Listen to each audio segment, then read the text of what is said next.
This is a BMW M235i xDrive Gran Coupe, and it's the BMW that people seem to overlook. So I'm here to tell you why you should take a second look at this little beamer. My name's Nish, you're watching The Word on Cars. Let me show you what I'm talking about. So, the M235i was released in 2020 and it's the smallest four-door BMW on offer at the moment and the most potent four-door in the 2 Series range, which takes the fight to its German cousins, the Mercedes-Benz A43 AMG and the Audi S3. But like I said, the M235i hasn't had much love over the years, which is actually a little surprising because you do get a lot in this Gran Coupe for the price.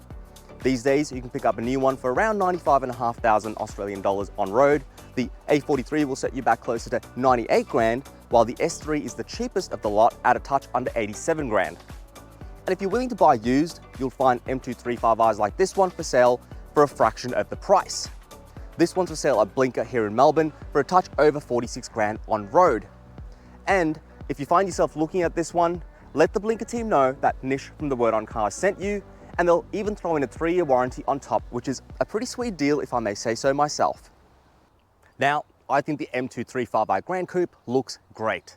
It's unmistakably a BMW, well proportioned even though it's less coupe than I'd like and more sedan, but it definitely looks sporty without over-the-top styling. It's subtle with a sportier bumper on the front with vents that actually work, a sportier bumper on the back end with exhaust tips and a tidy diffuser, and skirts over on the side thanks to the M Dynamic package that comes as standard, along with 19-inch wheels on the corners to give it a more purposeful and sporty look.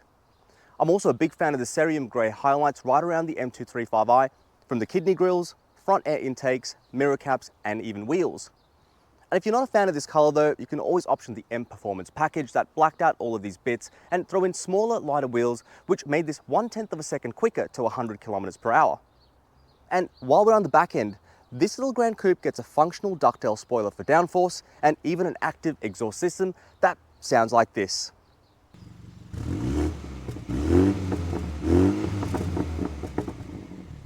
Oh, and colours. There's 8 to choose from. This one's finished in Alpine White, which is included free of charge, but the rest of them, you guessed it, options. So you'll have to pay for those. So, it looks good and it sounds good, but what about the interior then? You get the same interior as the current 1 Series and Z4, which I reviewed recently, and previous generation 3 and 4 Series across the entire 2 Series range. It is a little more spruced up in the M235i compared to the lower spec models though. The materials, fit and finish in here is quite nice. It's very BMW. Oh, and I love the interior lighting across the dash and doors, looks very, very cool. You get a standard issue key with M colors on the side, but you'll never need to use it. The car unlocks and locks when you walk up and walk away. You do get buttons for the usual functions though, to lock and unlock the car, control the windows and sunroof, and even a button to turn the headlights on when you need light. So this thing's also a giant torch.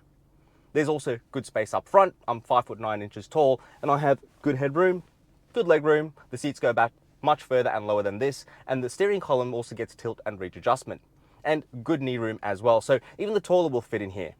The M235i gets electric sports seats with memory, or M Sport seats as BMW likes to call them. They're pretty much the same seats from the Z4 with slightly different stitching, which I spent 2 weeks driving around Europe in, so believe me when I tell you, they're comfortable.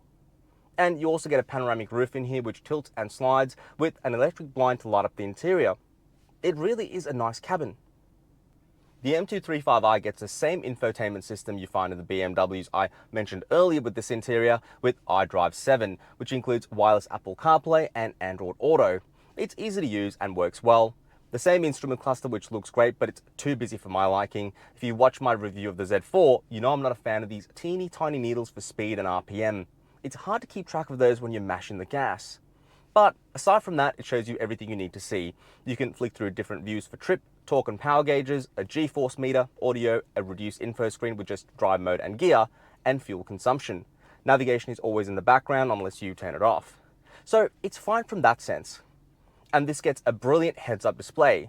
It has the usual information, phone, audio, and navigation, which you can control through the head-up display using the buttons on the steering wheel, but the best thing about this is the tack. It makes getting the perfect shifts super easy. I'm a big fan. Climate control-wise, you get dual zones in here, which is covered by this row of buttons, which includes controls for the heated seats and a screen that displays temperature and fan speed. You even get a heated steering wheel in here, which was an option of course, with a button that's perfectly placed on the steering wheel. You also get the same row of buttons for media, which is handy, including, and thankfully, a volume knob. And speaking of volume, BMW squeezed in 16 speakers in this Harman Kardon system in the small Gran Coupe, which sounds very good. It even gets surround sound in here. I will say that the mid-range could be slightly better though, but the rest of the range is quite clear and crisp. The center console is pretty much the same as well. Same gear lever which you operate by pushing the button on the side and moving it forward for reverse and neutral, back for drive, or flick it over to the side to pop the gearbox into sport and manual mode. By the way, if you forget to go into park and turn the car off, it'll do it for you. That's freaky. In reverse, there's a backup camera in here with one single view and parking sensors, but no bird's eye view either. You do get BMW's Park Assist for automated parking and reversing assistant that'll back the car up the same way you came in if you find yourself stuck in a tight spot and need to go backwards. You'll also find the same iDrive controller and quick access buttons, which, mind you, are useless when you have a touchscreen, so don't worry about learning how to use those. And the same buttons for drive modes, Sport, Comfort, and Eco Pro. So you can eco like a pro? I mean, honestly, BMW. In terms of driver assistance technologies, it's got most of the gizmos in here. Adaptive cruise control with stop and go, lane keeping assist, so it won't keep you centered in your lane, but it will pull you back when you get too close to the line. Low speed emergency braking. At high speed, you get a warning, so you're on your own when it comes to stopping. Blind spot monitoring and rear cross traffic alert. So it's not comprehensive. You're not going to be able to let the M235i do the driving for you on the highway or freeway, but hey, it's a driver's car. And being the smallest Gran Coupe in Beamer's lineup, storage in here is ample. There's a glove box as one would expect. It's big enough. Space on the center console for phones with a wireless charger. 2 cup holders around which you'll find a USB-A port and 12-volt power outlet. More space under the center armrest with a USB-C port, which is on the smaller side, and bins in the doors with separate bottle holders that throw in a little more space. Jumping into the back seat, you get the same BMW-ness back here. It feels premium. There's also seating for 3, but it's definitely tight. With the driver's seat set to my driving position, I have a few centimeters between my knees and the front seat, although headroom is surprisingly okay even with the sloping roof. There's less headroom for the middle seat though, thanks to this bulkhead. And I can slide my feet under the front seat, but it's no surprise that you can't stretch out back here. I mean, at the end of the day, it is a small car. Being all-wheel drive, there's a hump on the floor for the mechanical, so that does rob floor space from the middle passenger, and you do get ISOFIX points for the outboard seats and top tether mounts for all 3 seats for baby or booster seats, if you don't mind squeezing into the back when you need to strap the kids in or take them out. Now, luxuries back here are pretty limited. You get vents in the back, a couple of USB-A ports, map pockets on both front seats, bins in the doors with separate bottle holders, just like the front, and cup holders that are hidden away in the armrest under this trick lid.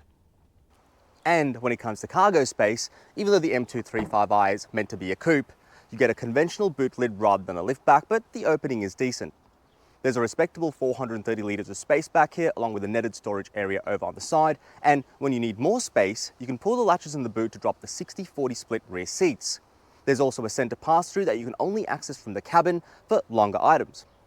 Oh, and you do get a little more space under the floor as well, so that's handy. So now you know everything this little BMW has, but how does it drive? Let's find out. This thing is rapid. It packs a nice little punch.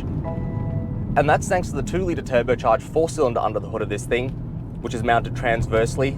225 kilowatts of power, 450 newton meters of torque, so it's no surprise that this little Gran Coupe is quick. It's even fuel efficient. 7.6 litres per 100 kilometers. You do need to run this thing on 98 octane though, given its turbocharge, but a small price to pay for this level of performance.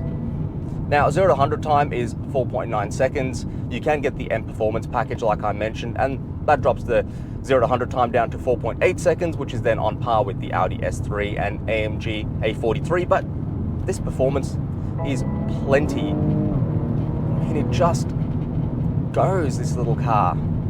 Go, little car. You could easily break the speed limit in this thing, let me tell you. Now, I will say though that there is a moment of lag when you're letting this thing loose off the line, and that's because the turbochargers need to kick in, and when they do kick in, man, it moves. It does have launch control, so you don't need to worry about lag if you are launching this thing. It'll get it into the power band and off you go. And also when you're moving, as long as you're in the right gear, you're not going to feel any lag. So it's really just off the line that you feel a fraction of a second of lag until those turbos spool up and kick in. But otherwise, this thing is plenty fun. It is quite impressive.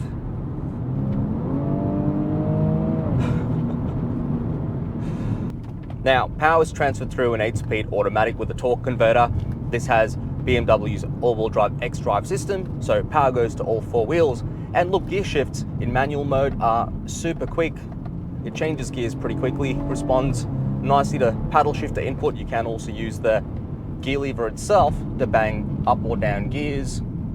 And I gotta say, the tack in the heads-up display makes such a big difference to the drivability of this car. Like I said, the instrument cluster in this car is crapola because those needles are so tiny, and this thing revs very quickly as well. So having that tack in the heads-up display makes a huge difference to being able to really enjoy this car and get perfect shifts. Now, in sport, it is a touch aggressive in its gear changes, but if we just slow things down a little bit, put this thing into automatic and comfort mode, gear changes are smooth and seamless, so makes driving this car every day quite easy. Like I said, this also has BMW's X-Drive all-wheel drive system, and because the engine's mounted transversely, tends to be more of a front-wheel bias setup, much like the Audi S3, and thanks to all of the electronic limited slip differential wizardry that's taking place under you, this thing has fantastic levels of grip. It just clings to corners. Now, push it beyond those limits though, and it will understeer, but it's pretty easy to bring it back in line. Just let off the gas momentarily, give it a second to compose itself, and away you go. I have to also say that die-hard BMW fans out there that prefer a rear bias setup might not really enjoy this as much, because this isn't that. This isn't really even a hardcore M car, but you can certainly have a ton of fun behind the wheel of this thing. Now, in terms of suspension, this doesn't have the optional adaptive suspension that BMW offers for the M235i. Instead, this has M Sport suspension, and that works quite well. In comfort, it's really not as comfortable as one would expect it to be. The ride is a bit firmer, but you can live with this on a day-to-day basis. Where this shines though is when you put this into sport and you're just going through corners with speed, and for that, this works so bloody well. And on cornering, the M235i gets M Sport steering, which compared to the rest of the lineup is a lot more direct with a linear steering ratio, and you definitely feel that.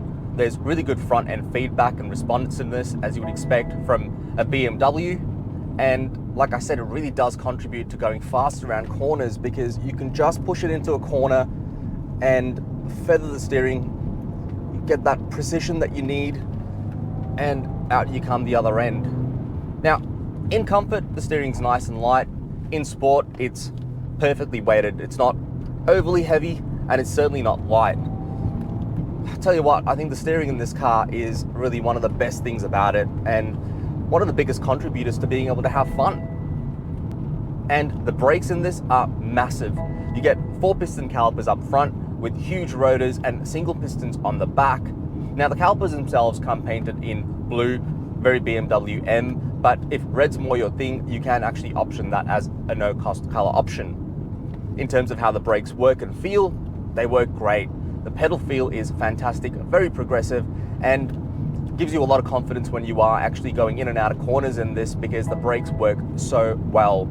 It'll bring this 1,540 kilogram Gran Coupe to a stop just like that. Oh, it feels like I'm about to lose my face. But yeah, the brakes work really well. Comparing the Beamer to the Mercedes-Benz AMG A43 or Audi S3, the Merc is more angry and brutal in terms of its experience. While the Audi is the most relaxed of the three to drive, it's fast, but it's clinically fast in a straight line and around corners, which isn't a bad thing at all. The M235i, on the other hand, it sits somewhere in between the two in terms of how it performs.